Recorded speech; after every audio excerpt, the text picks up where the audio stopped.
날이 새매 유대인들이 당을 지어 맹세하되 바울을 죽이기 전에는 먹지도 아니하고 마시지도 아니하겠다 하고 이같이 동맹한 자가 40여 명이더라.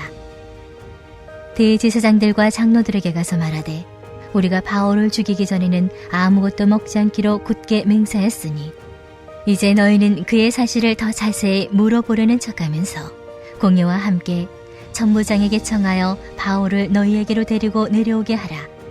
우리는 그가 가까이 오기 전에 죽이기로 준비하였노라 하더니 바울의 생질이 그들이 밀복하에 있다 함을 듣고 와서 영내에 들어가 바울에게 알린지라.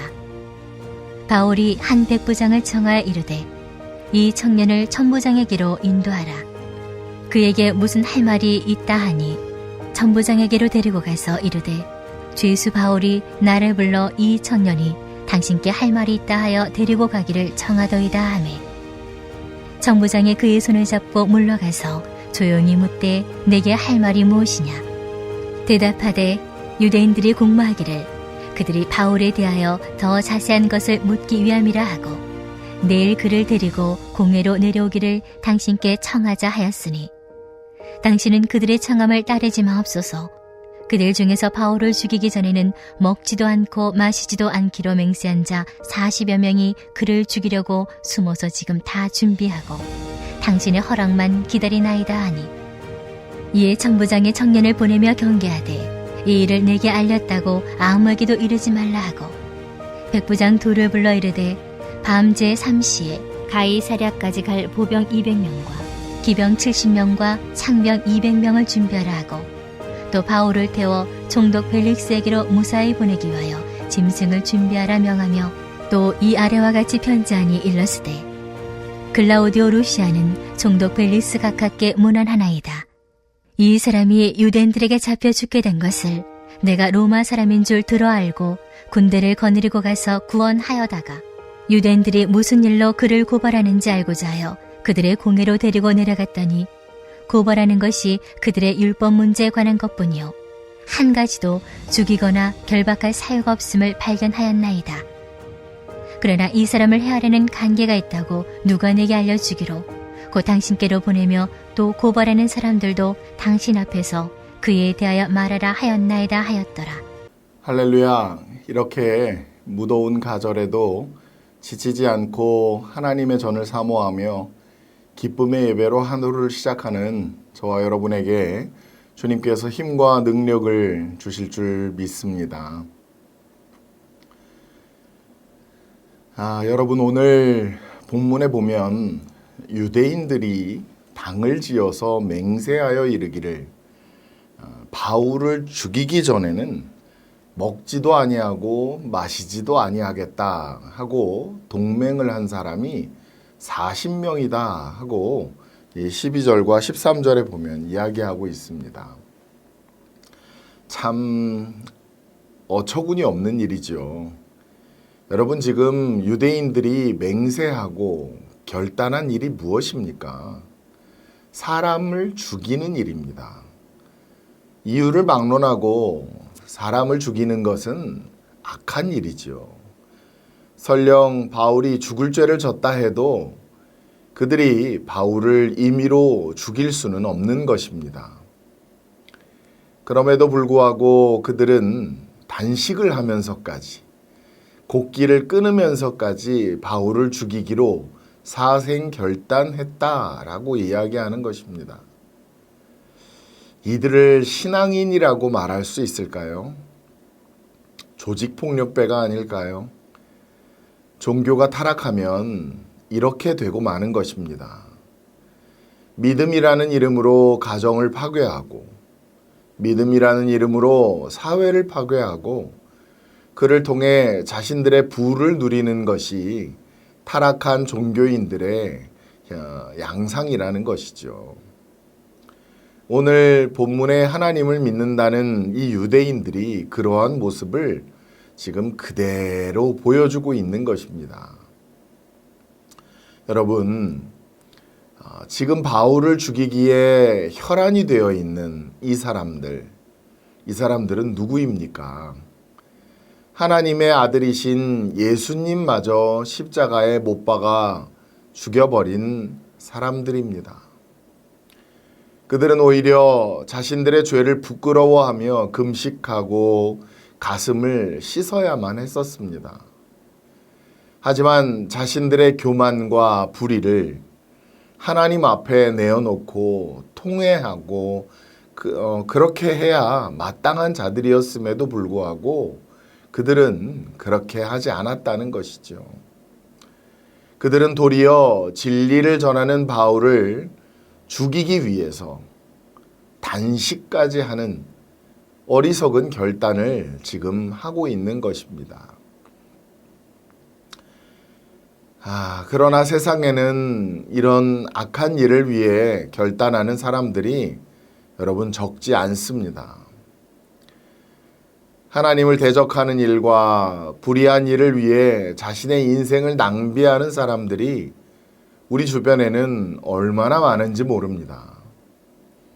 더욱이 그들은 자기 나름대로 열심히 산다고 생각하죠. 그러나 그 열심이 있다고 해서 다 옳은 것은 아니라는 것입니다. 불의한 열심은 도리어 자신과 사회에 더 큰 해만 끼칠 뿐입니다. 잘못된 방향으로 달려가면서 원하는 목적지에 도달하기를 그렇게 기대하는 것은 어리석은 일입니다. 여러분, 이처럼 세상에는 악한 일을 하기 위해 부단한 노력을 하는 사람들이 적지 않다는 것을 우리는 알 수 있다는 것이죠. 도둑질을 하기 위해 수없이 많은 금고를 열고 또 터는 그런 연습을 하고 담을 넘는 연습을 하고 사람을 상하게 하는 연습을 합니다. 그리고 악한 일을 도모하죠. 지금 하나님을 믿는다는 그들이 이러한 짓을 하고 있다는 것입니다. 오늘 본문의 유대인들은 죄 없는 바울을 죽이기 위해 결단하고 금식까지 했다고 말씀드렸습니다. 그렇다면 여러분은 또 저는 오늘 무엇을 위해 결단하며 살아가고 있는 걸까요? 무엇을 위해 여러분 금식하십니까? 하나님의 교회를 위해 금식하십니까? 사랑하는 가족이나 친척, 친구의 구원을 위해 금식하고 계시나요? 아니면 이 나라의 부정부패가 안타까워서 금식하고 계십니까? 여러분, 무엇보다도 선한 일을, 하나님 안에서의 선한 일을 더 많이 하기로 결단하시기를 바랍니다. 가족, 친지, 친구를 사랑하고 섬기는 일을 결단하시길 바랍니다. 생명을 살리기 위해서 나의 모든 것을 아낌없이 사용할 것을 또한 결단하시기를 바랍니다. 이 세상이 아니라 예수님과 그의 십자가만 자랑하기로 여러분 결단하시기를 바랍니다. 그를 위해서 그것들을 위해서 금식하고 기도하시는 저와 여러분 되기를 간절히 소원합니다. 바로 그러한 여러분을 통해서 하나님께서는 이 땅을 고치시고 이 땅을 치유하실 줄 믿습니다. 우리는 또한 이어지는 16절 이하를 바라볼 때에 이 40인의 암살단의 계획이 어떻게 무산되어지는지를 우리는 바라볼 수 있습니다. 물론 여기 이 성경의 부분에는 하나님에 관한 언급은 없지만 그러나 여러분 믿음의 눈을 뜨고 바라보면 우리 하나님께서 도우시는 역사하심이 보이게 된다는 것입니다. 하나님께서 역사하지 않으셨다면, 하나님께서 일하지 않으셨다면 어떻게 이들의 모의가 그 바울의 생질에게 발각될 수 있었을까요? 또 어떻게 천부장이 청년의 말을 그렇게 순순히 받아들이고 적극적으로 바울을 보호하려고 나섰겠습니까? 여러분, 바울을 로마까지 가게 할 계획을 세우신 우리 하나님, 그 하나님께서 이 40인의 바울 암살단의 계획을 막아주신 것임을 여러분 믿으시길 바랍니다. 이러한 하나님의 보호하심은 바울에게만이 아니라 우리 성도들에게도 똑같이 나타납니다. 하나님은 우리 성도들, 하나님의 자녀들을 그렇게 보호하고 계시죠. 믿으십니까? 하나님은 오늘도 우리를 보호하며 지켜주십니다. 창세기 아브라함을 기억하십시오. 사라를 꼼짝없이 애굽왕 바로에게 빼앗길 수밖에 없는 상황을 맞이했지만 하나님께서는 하나님의 방법으로 애굽왕 바로가 사라에게 털끝 하나 손대지 못하게 막아주셨습니다. 또 야곱이 라반의 집에서 도망쳐 나왔을 때 라반이 야곱을 죽일 듯한 기세로 덤벼들었지만 그는 야곱의 손가락 하나도 건드릴 수 없었다는 사실도 여러분 우리는 기억하죠. 하나님께서는 라반이 야곱에게 해를 입히지 못하도록 미리 다 조치해 놓으셨습니다. 그뿐만이 아닙니다. 발람의 저주를 막으신 일들 기억하십니까? 다니엘이 사자굴에 빠졌을 때의 일이며 일일이 다 열거할 수도 없을 만큼 많은 도우심이 성경에는 기록되어 있다는 것입니다. 많이 기록되었다. 무엇을 의미할까요? 이러한 하나님의 도우심은 특별한 기적이 아니라 보편적인 은혜라는 것을 말씀하고 계시는 것입니다. 여러분, 우리들의 삶도 하나님께서 그 모든 악한 일들을 막아주고 계시는 줄 믿습니다.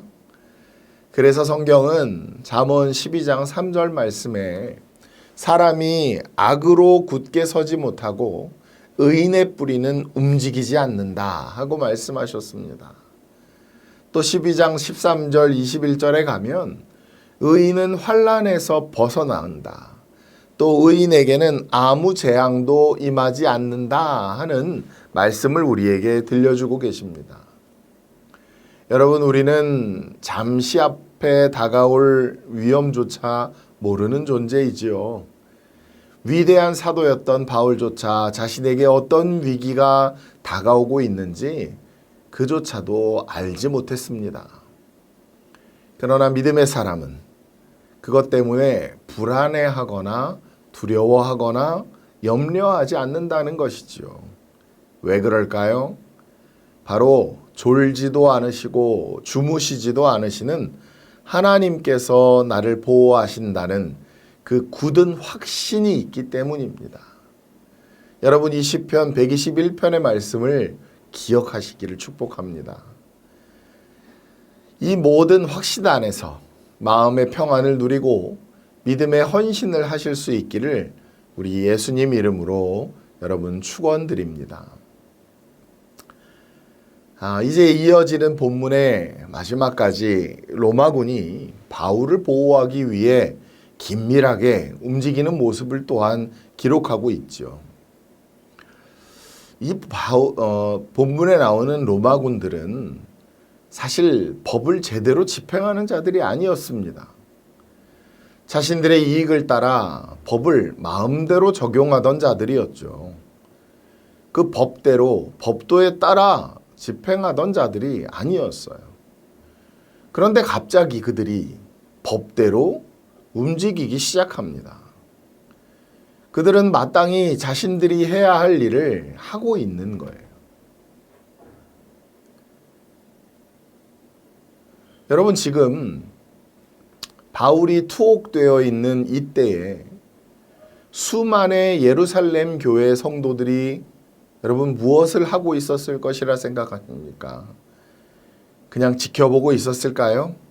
그냥 안타까워하며 기다리고만 있었을까요? 아닙니다.